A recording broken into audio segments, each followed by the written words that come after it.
मेरे प्यारे देशवासियों, आप सभी को क्रिसमस की शुभकामनाएं।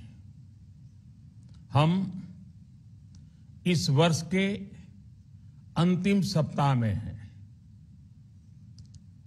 2022 बस आने ही वाला है। आप सभी 2022 के स्वागत की तैयारी में जुटे हैं, लेकिन उत्साह और उमंग के साथ ही ये समय सचेत रहने का भी है। आज दुनिया के कई देशों में कोरोना के नए वेरिएंट ओमिक्रॉन की वजह से संक्रमण बढ़ रहा है। भारत में भी कई लोगों के ओमिक्रॉन से संक्रमित होने का पता चला है। मैं आप सभी से आग्रह करूंगा कि पैनिक न करें। हां, सावधान रहें, सतर्क रहें, मास्क उसका भरपूर उपयोग करें और हाथों को थोड़ी थोड़ी देर पर धुलना, इन बातों को हमें भूलना नहीं है।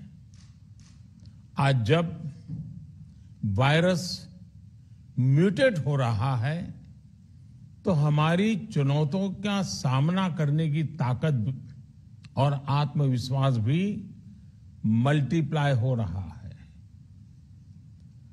हमारी इनोवेटिव स्पिरिट भी बढ़ रही है। आज देश के पास 18 लाख आइसोलेशन बेड्स हैं, 5 लाख ऑक्सीजन सपोर्टेड बेड्स हैं, 1,40,000 आईसीयू बेड्स हैं। आईसीयू और नॉन आईसीयू बेड्स को मिला दें तो 90,000 बेड्स विशेष तौर पर बच्चों के लिए भी हैं।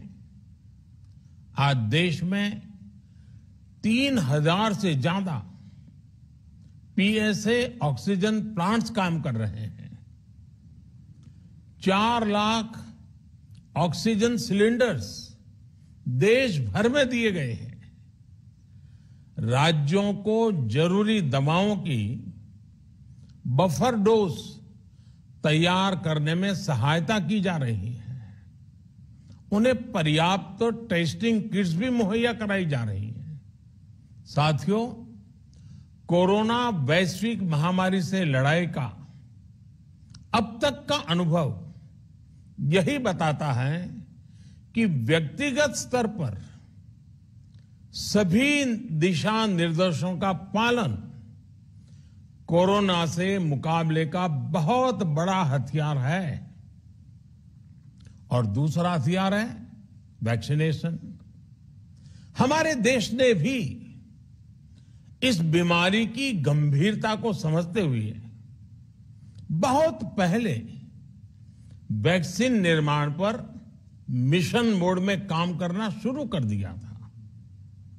वैक्सीन पर रिसर्च के साथ साथ ही approval processes, supply chain, distribution, training, IT support system, certification पर भी हमने निरंतर काम किया। इन तैयारियों का ही नतीजा था कि भारत ने इस साल 16 जनवरी से अपने नागरिकों को वैक्सीन देना शुरू कर दिया था। ये देश के सभी नागरिकों का सामूहिक प्रयास और सामूहिक इच्छा शक्ति है कि आज भारत 141 करोड़ वैक्सीन डोज के अभूतपूर्व और बहुत मुश्किल लक्ष्य को पार कर चुका है। आज भारत की वयस्क जनसंख्या में से 61% से ज्यादा जनसंख्या को वैक्सीन की दोनों डोज लग चुकी हैं। इसी तरह वयस्क जनसंख्या में से लगभग 90% लोगों को वैक्सीन की एक डोज लगाई जा चुकी है। आज हर भारतवासी इस बात पर गर्व करेगा कि हमने दुनिया का सबसे बड़ा, सबसे विस्तारित और कठिन भौगोलिक स्थितियों के बीच इतना सुरक्षित वैक्सीनेशन अभियान चलाया। कई राज्य और विशेष तौर से टूरिज्म की दृष्टि से महत्वपूर्ण राज्य जैसे गोवा, उत्तराखंड, हिमाचल जैसे राज्यों ने 100% सिंगल डोज वैक्सीनेशन का लक्ष्य हासिल कर लिया है। आज देश के दूर सुदूर गांवों में जब 100% वैक्सीनेशन की खबरें आती हैं तो मन को संतोष होता है। यह प्रमाण है हमारे हेल्थ सिस्टम की मजबूती का, हमारी टीम डिलीवरी का, हमारे हेल्थ केयर वर्कर्स के डेडिकेशन और कमिटमेंट का, और देश के सामान्य मानवी के अनुशासन और विज्ञान में उनके विश्वास का। हमारे देश में जल्दी ही नेजल वैक्सीन और दुनिया की पहली डीएनए वैक्सीन भी शुरू होगी। साथियों, कोरोना के खिलाफ भारत की लड़ाई शुरू से ही वैज्ञानिक सिद्धांतों, वैज्ञानिक परामर्श और वैज्ञानिक पद्धति पर आधारित रही है। पिछले 11 महीने से देश में वैक्सीनेशन अभियान चल रहा है। देशवासी इसके लाभ भी महसूस कर रहे हैं। उनकी रोजमर्रा की जिंदगी सामान्य हो रही है। आर्थिक गतिविधियां भी दुनिया के कई देशों की तुलना में उत्साहजनक रही हैं। लेकिन साथियों, हम सभी जानते हैं कि कोरोना अभी गया नहीं है। ऐसे में सतर्कता बहुत जरूरी है। देश को सुरक्षित रखने के लिए, देशवासियों को सुरक्षित रखने के लिए हमने निरंतर काम किया है। जब वैक्सीनेशन शुरू हुआ तो उसमें भी वैज्ञानिक सुझावों के आधार पर ही ये तय किया गया कि पहली डोज किसे देना शुरू किया जाए, पहली और दूसरी डोज में कितना अंतराल हो, स्वस्थ लोगों को कब वैक्सीन लगे, जिन्हें कोरोना हो चुका है उन्हें कब वैक्सीन लगे, और जो कोमॉर्बिडिटी से ग्रस्त हैं उन्हें कब वैक्सीन लगे। ऐसे निर्णय लगातार किए गए और ये परिस्थितियों को संभालने में काफी मददगार भी साबित हुए हैं। भारत ने अपनी स्थिति परिस्थिति के अनुसार भारत के वैज्ञानिकों के सुझाव पर ही अपने निर्णय लिए हैं। वर्तमान में ओमिक्रॉन की चर्चा जोरों पर चल रही है। विश्व में इसके अनुभव भी अलग अलग है, अनुमान भी अलग अलग है। भारत के वैज्ञानिक भी इस पर पूरी बारीकी से नजर रखे हुए हैं, इस पर काम कर रहे हैं। हमारे वैक्सीनेशन को आज जब 11 महीने पूरे हो चुके हैं तो सारी चीजों का वैज्ञानिकों ने जो अध्ययन किया है और विश्व भर के अनुभवों को देखते हुए आज कुछ निर्णय लिए गए हैं।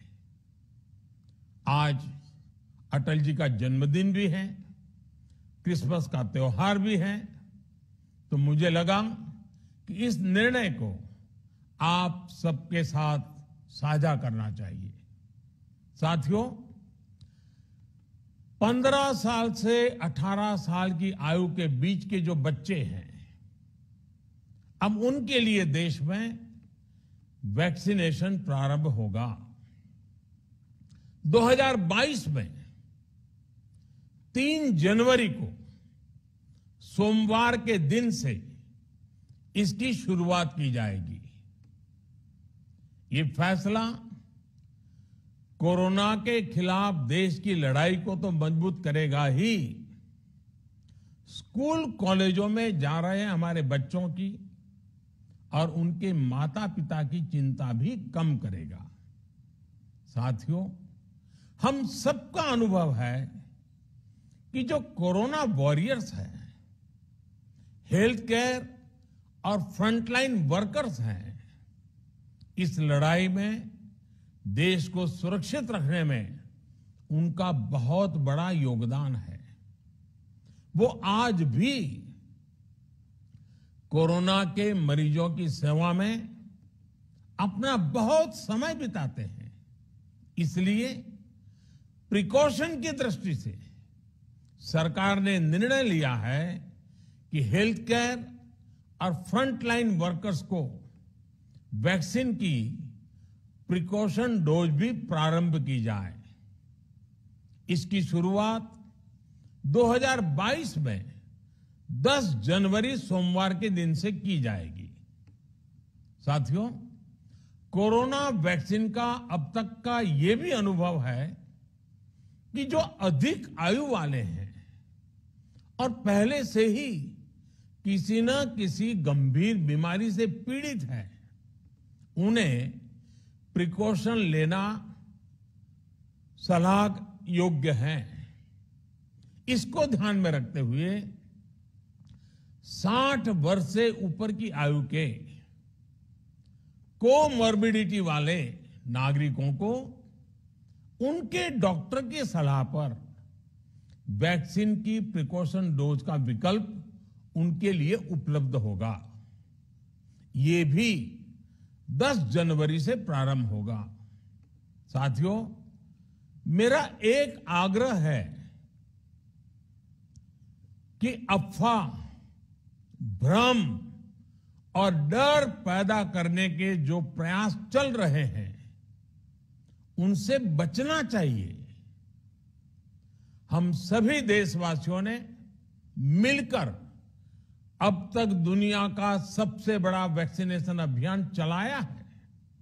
आने वाले समय में हमें इसको और गति देनी है और विस्तार देना है। हम सभी के प्रयास ही कोरोना के खिलाफ इस लड़ाई में देश को मजबूत करेंगे। आप सबका बहुत बहुत धन्यवाद।